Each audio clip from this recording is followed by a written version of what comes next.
Oh, my son Absalom! My son Absalom! If only I had died instead of you! Oh, Absalom, my son, my son! That is a king, weeping over the son who tried to destroy him. Absalom was the most beautiful man in Israel, and his father loved him deeply. And by the end of this story, that same father is crying out that he wishes he had died in his place.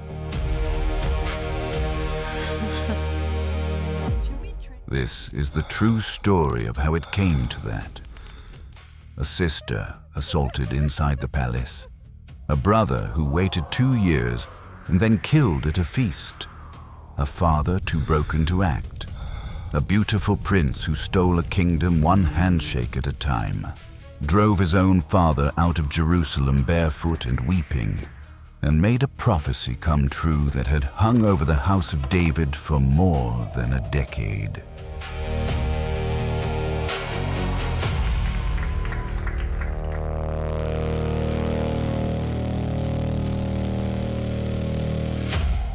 Stay with us until the end, because this is not only the story of a rebellious son, it is the story of every parent who stayed silent when they should have spoken, and what that silence can grow into.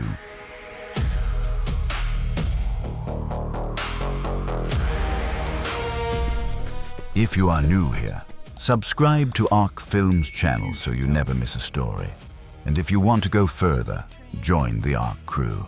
Your support helps us keep bringing the word of God to people who have never heard it this way. Let's begin.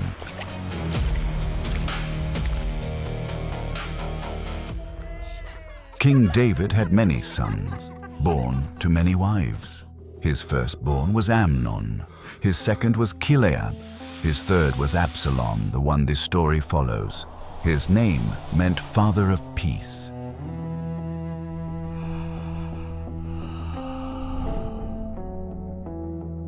Absalom's mother was a foreign princess, the daughter of the king of Geshur, a small kingdom across the Jordan. He was the only one of David's sons who was also the grandson of a king. He was also the most beautiful man in all of Israel. From the top of his head to the soles of his feet, there was no flaw in him. His hair grew so thick and heavy that he cut it only once a year, and when he did, the cuttings weighed close to 5 pounds.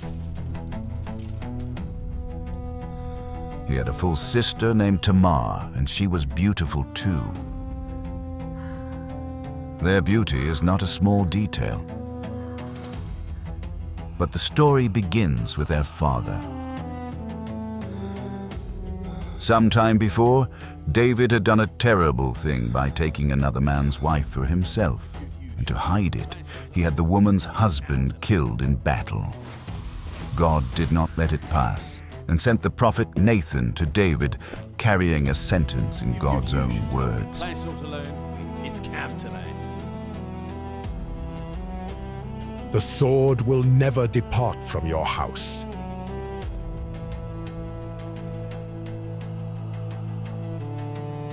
Out of your own household, I am going to bring calamity on you. Before your very eyes, I will take your wives and give them to one who is close to you. And he will sleep with them in broad daylight.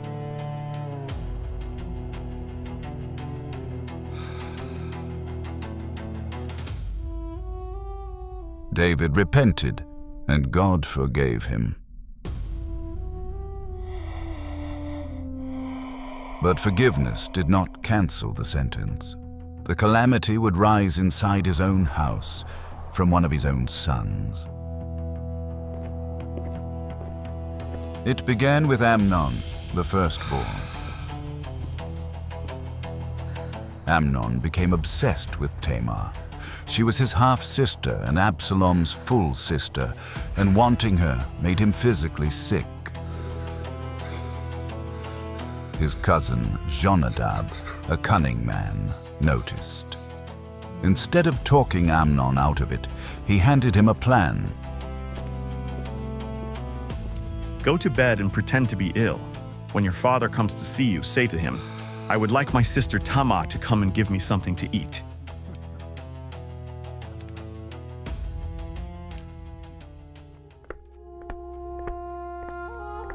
Amnon did exactly that. David came to check on his sick son, and Amnon asked for Tamar to come and cook for him. Suspecting nothing, David sent her.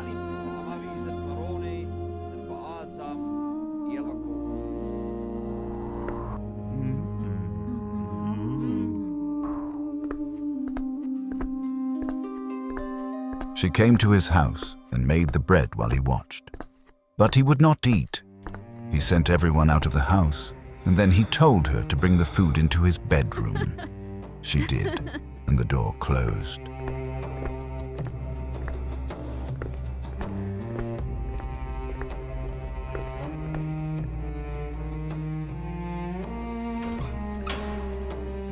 Tamar begged him to stop. He did not listen.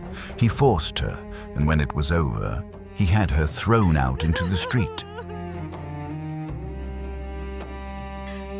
Tamar put ashes on her head and tore the long ornamented robe that marked her as one of the king's virgin daughters. She walked through the city weeping. Her brother Absalom found her and understood at once. He said something that sounded like comfort but was not. Has Amnon been with you? Be quiet for now, my sister. He is your brother. Don't take this to heart.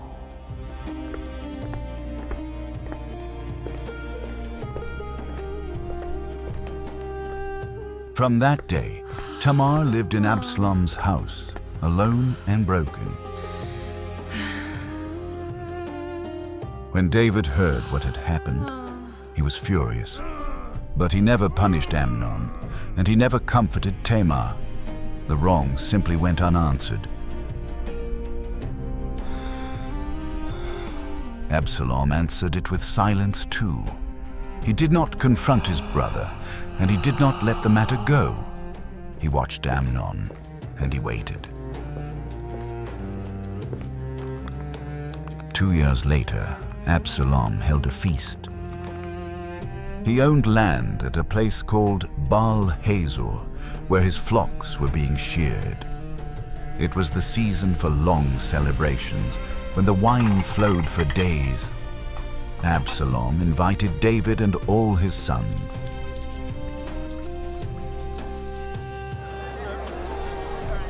David declined. He said bringing the whole household would be too much of a burden.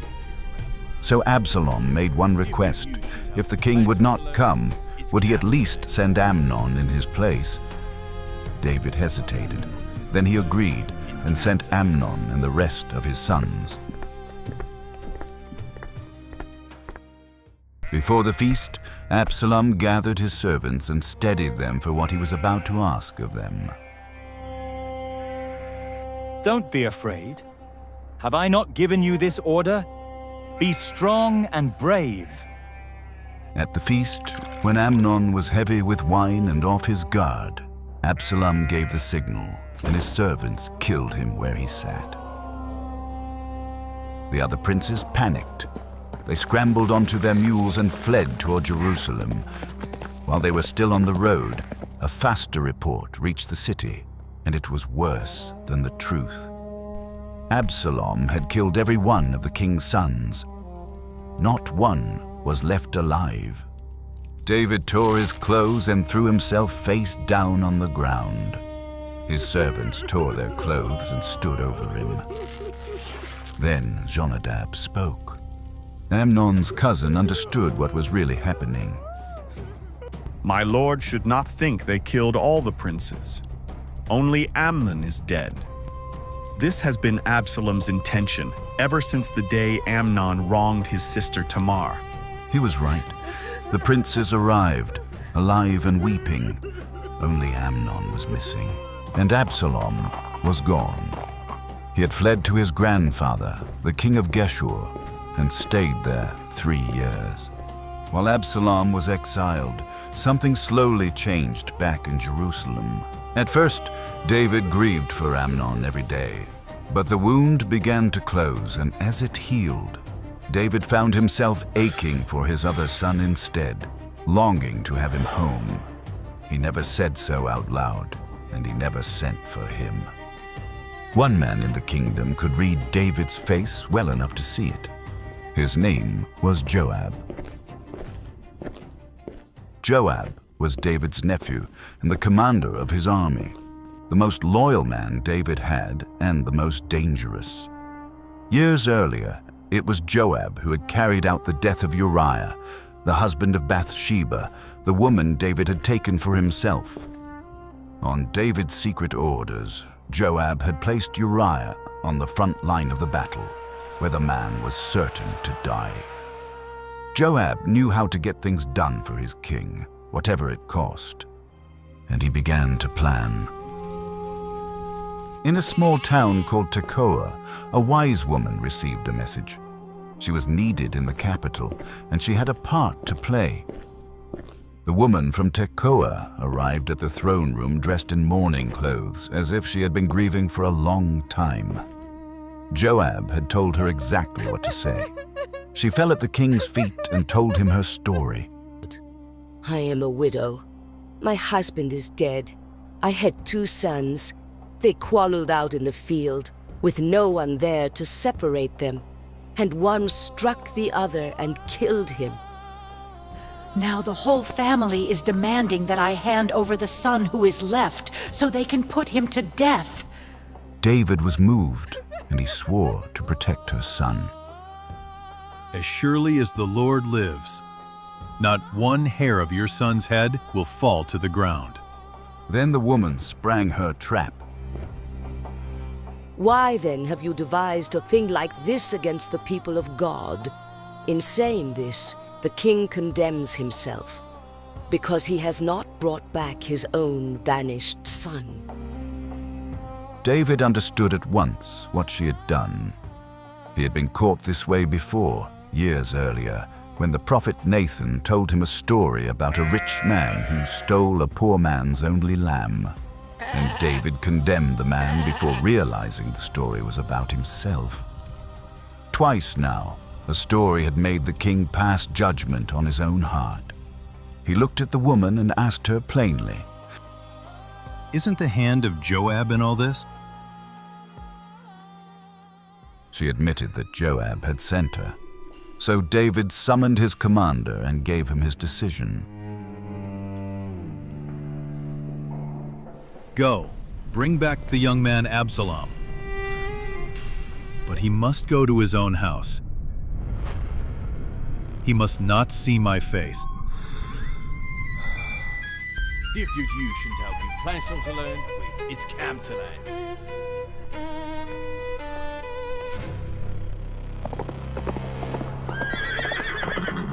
So Joab crossed the Jordan and brought Absalom back to Jerusalem.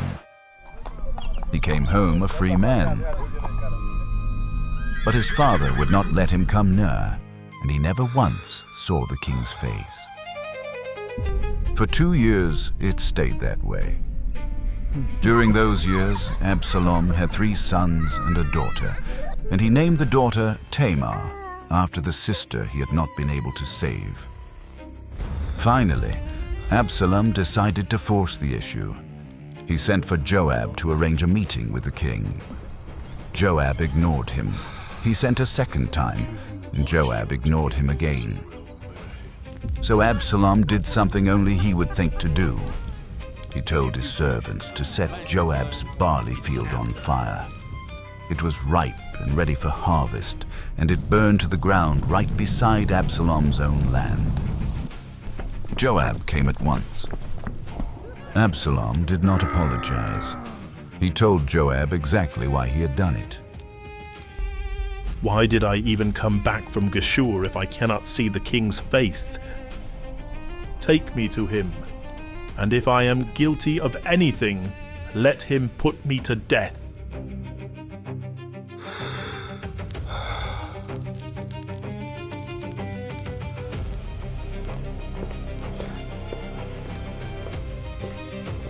Joab carried the message to David, and David finally agreed to see his son.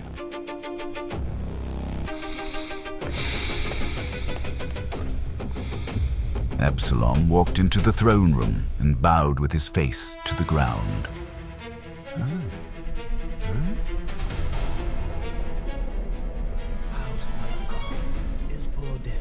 David leaned down and kissed him. It looked like the end of the story, a father and his son reconciled at last. But it was not a reconciliation at all. The kiss settled nothing between them. Absalom rose from the floor calmer and more sure of himself than ever, looking nothing like a son who had just been forgiven. A few months later, he bought a chariot, horses, and 50 men to run ahead of him through the streets. The chariot and the runners were not for show. They were the first move in a plan. Every morning, before the king opened his court, Absalom went and stood by the city gate. The gate was where every Israelite with a complaint or a lawsuit came to ask the king for a ruling. Absalom met them before they ever reached his father. He would stop a man, ask where he was from, listen to his case, and then tell him exactly what he wanted to hear. Your claims are valid and right, but there is no one here the king has appointed to hear you. If only I were made judge in this land, then anyone with a complaint could come to me, and I would make sure he got justice. When the man bowed to him in thanks, Absalom would reach out, take him by the hand, and kiss him. A kiss is meant to show love. Absalom used it to steal a kingdom. Morning after morning, year after year, he did this with everyone who came hoping to be heard. Slowly and quietly, he turned the loyalty of the nation away from his father and toward himself. After 4 years, he was ready. He asked his father for permission to travel to Hebron, the city where David had first been crowned, to keep a vow he claimed he had made to God. David, suspecting nothing, told him to go in peace. But Hebron was not about a vow. From there, Absalom sent secret messengers to every tribe in Israel with a single instruction. As soon as you hear the sound of the trumpets, say, "Absalom is king in Hebron." The trumpets sounded. Even Ahithophel, David's most trusted advisor, abandoned the king and joined his son. With every hour, the rebellion grew stronger. The news reached David in his palace. A messenger told him plainly that the hearts of Israel had turned to Absalom. It's camp to land.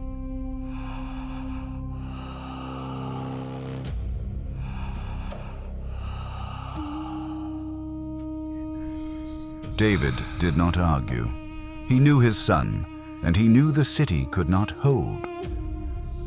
He turned to his officials and made a decision that must have broken him. We must flee, or none of us will escape from Absalom. Hurry, before he catches us, strikes the city, and puts everyone in it to the sword.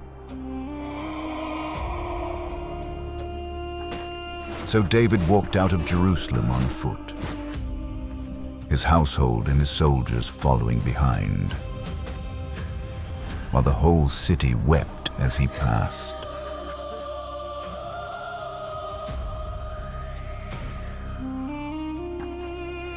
At the edge of the city, he stopped to let his men file by.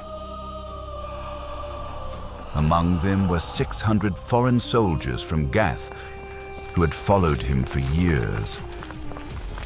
David told their commander, a man named Ittai, to turn back and stay out of a war that was not his. Ittai refused. As surely as the Lord lives, wherever my lord the king goes. Whether it means life or death, there your servant will be." The priests came out of the city carrying the Ark of the Covenant, ready to bring the presence of God along with the king. David sent it back. "Take the ark back into the city. If the Lord is pleased with me, he will bring me back and let me see it again. But if not, here I am. Let him do to me whatever seems good to him."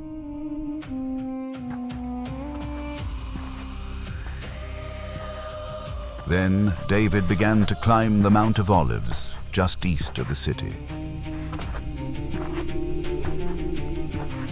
He went up with his head covered and his feet bare, weeping as he climbed, and the people behind him covered their heads and followed in silence.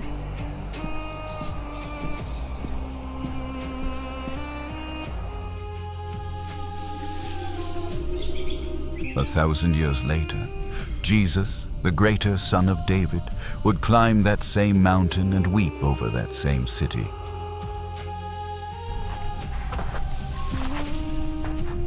He would not be fleeing a throne, he would be walking toward a cross.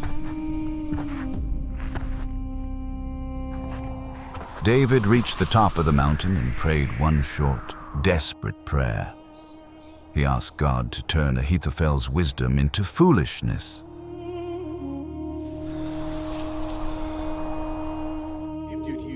Then he sent his friend Hushai back into the city to pose as Absalom's advisor.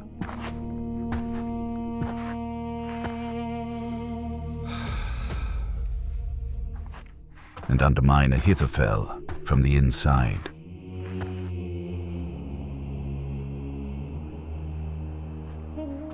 While David fled east, Absalom marched into Jerusalem.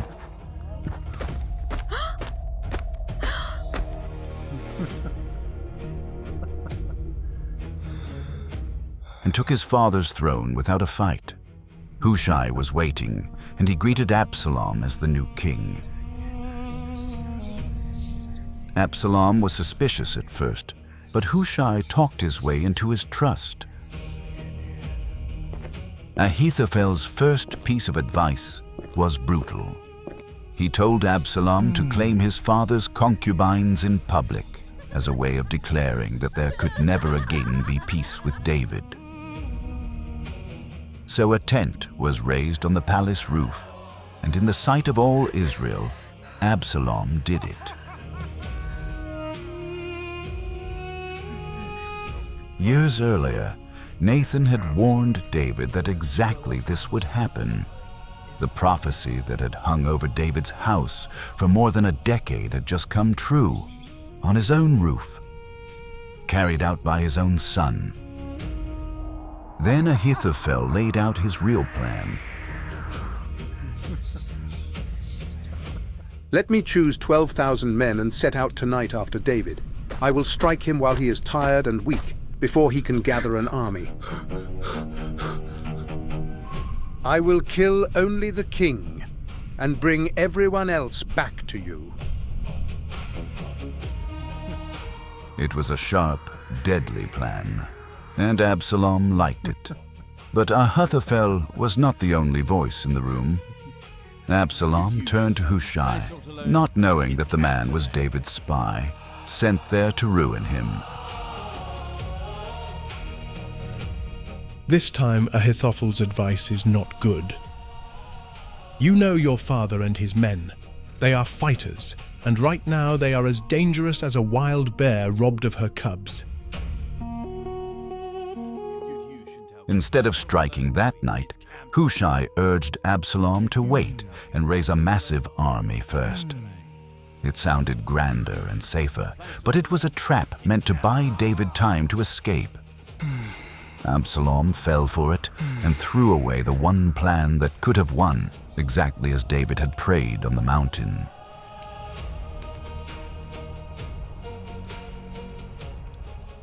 But the time meant nothing unless David knew to run. Hushai rushed the warning to two priests still loyal to the king, who sent their own sons sprinting toward the Jordan. Absalom's men spotted them and gave chase. The young men ducked into a house in Bahurim and climbed down into a well. And the woman of the house spread a cloth over the opening and scattered grain on top so it looked like solid ground. When the pursuers arrived and demanded to know where the men had gone, she answered without hesitation, "They have already crossed over the brook." The men searched, found nothing, and turned back. The messengers climbed out and ran through the night to David.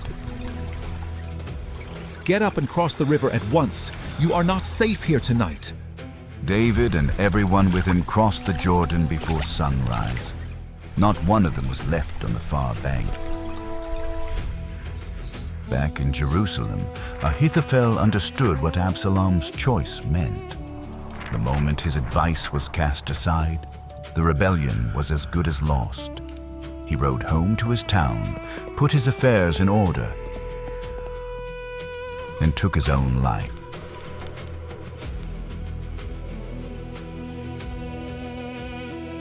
David pressed on to Mahanaim, east of the Jordan, and gathered the men still loyal to him. He wanted to lead them into battle himself, but his soldiers refused to risk their king in the field, so he stayed behind. As the army marched out, he gave his commanders one order, loud enough for every soldier to hear. Be gentle with the young man Absalom, for my sake. The battle was fought across the forest of Ephraim, a wild country of trees, ravines, and pits. 20,000 men died that day, and the forest itself killed more of them than the sword did. Absalom was riding his mule beneath a great oak when his head, with all its heavy hair, caught fast in the branches. The mule walked on without him, and he was left hanging between the tree and the ground, unable to free himself. A soldier found him but would not touch him because he had heard the king's order. He ran and told Joab. Joab did not hesitate. "I am not going to wait like this for you." He drove 3 spears into Absalom as he hung in the oak, and his men finished the work. They threw the body into a deep pit and piled a great heap of stones over it. News of the victory reached David, but the only thing he asked about was his son.